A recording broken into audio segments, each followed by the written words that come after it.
I don't want you to see this up close. Only I get to. Relationship red flags / dating red fucking flags, guys. Men's red flag. Exactly. Just in general, run the other way, opposite direction. You're Blocked with Eden Middleman and Simona Catalano.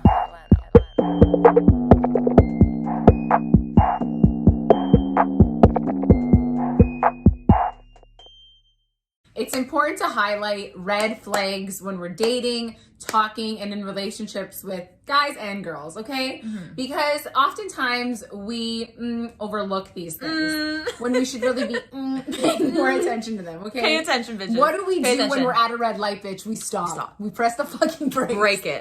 Break it. Unless you're me. Break him. Not when I'm in the car. No. I have a little head. No. We had to protect the little head. Okay, guys. Red flags. Do you know them? Have you seen us? We are green flags as fuck if I've ever seen them. Green flags. All of this green. Greens. Ready, set, go. All I see is green. Go. The grass is greener on the other side. We're the other side. Eden is going to tell us some of her relationship red flags. If he's a Gemini, Leo, or Aries, run. Run! Bro, any astrological sign is a man. Okay, red flags, inconsistency, period. So like, period. When it comes to texting, when it comes to following through with plans, when it comes to telling you he's going to do something and then not showing up, not doing it. He's not fucking reliable. Not reliable. I also don't like lagged responses. Here's a red flag. He's always delayed in texting you, but he's always active on IG. Okay, I love this. Tell me. I don't have my phone on me. Shut the fuck up. You have your phone glued to your asshole. Literally, it's 2021. Lies. That's a fucking I use lie. that line too. I know. It's bad. It's wrong. No. It's a red fucking flag. I think the inability to compromise. So like it always has to be his way or the highway. Exactly. Ugh. Someone who guilt trips you. Okay. And by this, I mean, let's say you're addressing an issue with them. And there's a lot of red flags when it comes to relationships and addressing issues. Mm-hmm. I think that someone who's not able to take accountability and always shifts the blame and makes you feel guilty for having feelings. Yes. Do you know what I mean? Yes. I'm sorry you feel that I way. was just gonna say that. Yo, the worst fucking line, it's like, no, take accountability for the fact that your partner, this person that's in this situationship is feeling some type of way. Exactly. Can you acknowledge that? Can you maybe reflect on why they may feel that way? Even if you don't agree with it, that doesn't matter. It's you taking the time to understand your partner because you care about them. Yes, because what you're doing with that line is like just invalidating their feelings. 100%. You are just making it seem like they have no reason to feel the way that they do. Yeah. And you're actually, again, not taking accountability and shifting the blame. Like, why do you feel that way? You shouldn't feel that way. Mm-hmm. Like, you shouldn't ever tell your partner that they don't have a right to feel the way that they feel because those are their feelings. They belong to them. And I think that it goes hand in hand with stubbornness too. Like, I think that the biggest red flag too is somebody who's super stubborn, stuck in their ways, even if something is wrong that they said or they weren't accurate, or like, you know what, the store actually closed at 7. You're like, and he's like, no, actually 8. And then you show up at 8 and it's closed. And he's just like, makes a big deal out of it. He can't acknowledge, he can't accept exactly. that. He can't like acknowledge the fact that he could be wrong. Yeah.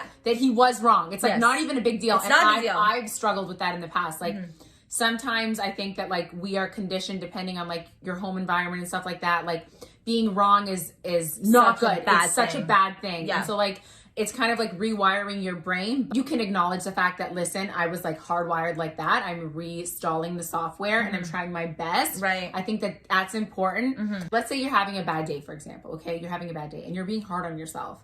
And you tell your partner and they just don't know how to comfort you. Do you know what I mean? Mm-hmm, mm-hmm. And they're not gentle with you and they're just like, oh, I don't understand why you feel that way. It doesn't make any sense. Yeah, like relax. No. Yeah. No. They're not gentle with you. They're not like, what's wrong? Yeah. They don't care. They're not trying to get on your level to understand you and make you feel better because it doesn't matter what it is. That's selfish. It's selfish. That's what I think it is. Yeah. Because you think that the world revolves around you. You think that the way you digest situations or thoughts and feelings, that's right? Versus your partner who's feeling some type of way about something that you would never feel some type of way about is wrong. That's not accurate. That's not how it works. If you care about somebody, right? And this is why it's a red flag, because if you care about your partner, you will be willing to get down off your high horse or see things differently and change your perspective. Because it isn't just you and your blinders. There's another person now to factor in. Exactly. And the way they digest things is different than the way you digest things. Yeah. And I also think like the inability to or willingness to want to understand and listen attentively, pay attention and be like, I can't resonate with this, or I'm not sure how I can help you, but I want to help you.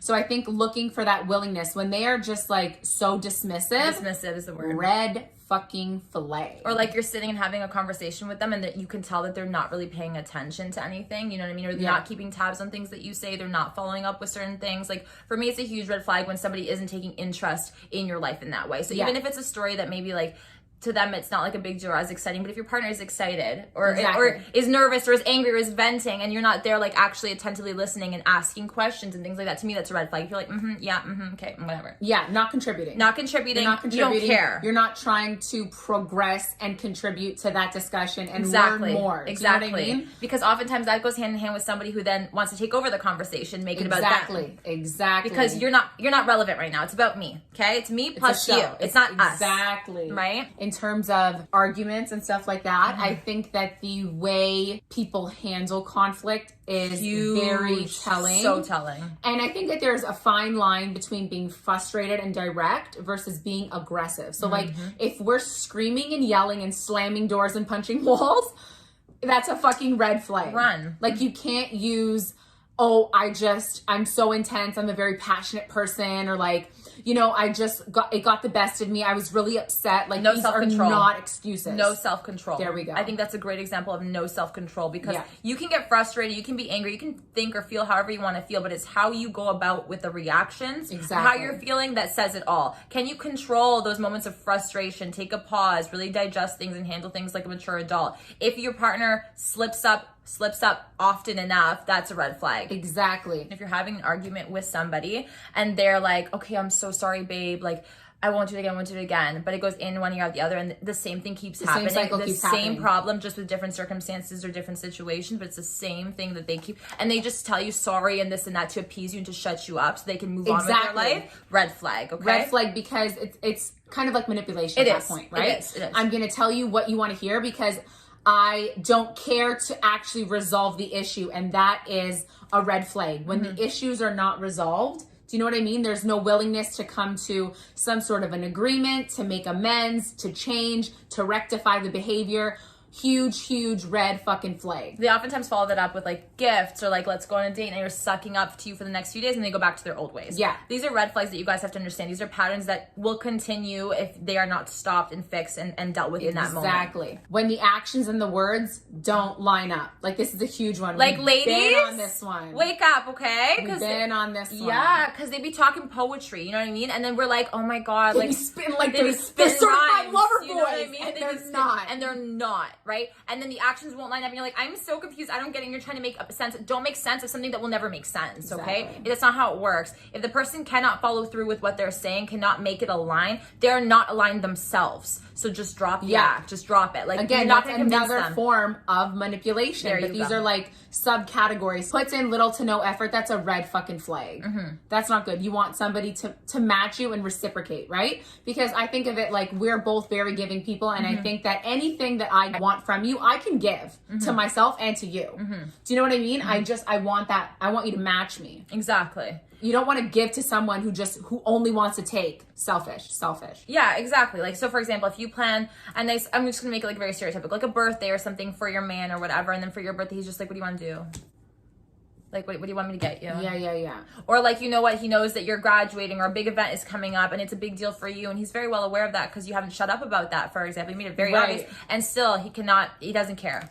Low effort, last minute, running around. I think that these little things, like even just like little gestures, like if they can't do that throughout just as reminders because they want to, that's problematic. Yeah. Doesn't respect your boundaries, right? Like, I'm not comfortable with that, or I don't want to do this, or I don't like that. But come on, try. Like, for me, please. Do you know what I mean? I think that it's important to respect people's boundaries and their comfort levels, because take it very seriously. Yeah, everybody's comfort levels are different. If you can't respect the boundaries, you can't respect the person, period. I think that boundaries are super important, telling of the person themselves and their comfort level, and if you can't respect that, you are not respecting them as a human being as a whole. I think that is a very touchy and difficult thing to wrap your head around, because a lot of people don't realize that their boundaries are being crossed because you're like, I'm dating them. So like boundaries are kind of like misconstrued and blurred and like whatever, like we're dating, like we're so comfortable. We don't really have boundaries. Like we don't really need that. What do you mean? Like, we live with each other. Like, exactly.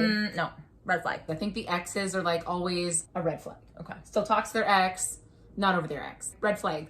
Like, why are you with somebody who's not over somebody? Exactly. Like, they're always going to be mentally occupied with that, and they're going to use you to help them get over somebody, but that's not how it works. So it's going to cause more tension and issues in your relationship. You're not going to feel comfortable. You can talk about your ex when the conversation warrants Right, like it. if we're talking about exes, like how was your past relationship? How did that end? Exactly. Like, that's like a learning thing. But if the person tries to figure out a way or like comes up with a new way to bring up their ex randomly, out of thin air. So like, let's say you're like walking downtown or like wherever you guys are, and there's a store that like reminds him of his ex. But my ex loved to shop here. Why the fuck do I give a flying fuck? Exactly. I'm sorry. How's this relevant to our walk right now? Exactly. So if they can talk about their exes and their past, kind of shows that their ex is actively on their minds. Ooh.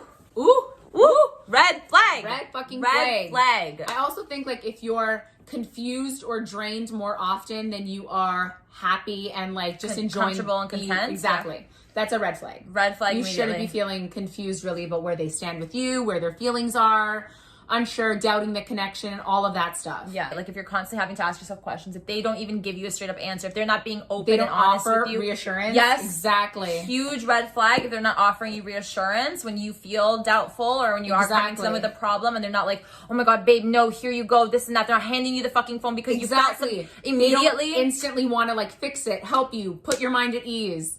Why do you want to put somebody through emotional hell and mental turmoil? If you really care for them, you'll be like, here you go. I'll do whatever it is that you need me to do. I want to do it. Exactly. I want to do it. I don't need you to tell me what to do. I want to do it. The willingness, again, to make sure that your partner is good because you care and you love for that person. It's fucking black and white, in my opinion, when it comes to that. I totally agree with you. The red flags that we often overlook when we're dating end up becoming the determining factors of breakups down the line. 100%. Do you know what I mean? All of them. It's not just one of the flags. They all go hand in hand. They're all kind of combined. It's never just one red flag. Yeah. Do you know what I mean? Yeah. There's always this and this and this and this. They multiply. They multiply and they just keep compounding. It's like fucking investing. Yeah. They compound until it explodes, okay? Let us know your relationship red flags in the comments below. Help the community. I'm doing an outro. Look at me. So impressed. We're so Keep it impressed. up. Let's go. Okay, so don't forget to comment, like, and subscribe, and hit the bell for the notifications. And also, guys, we have a podcast.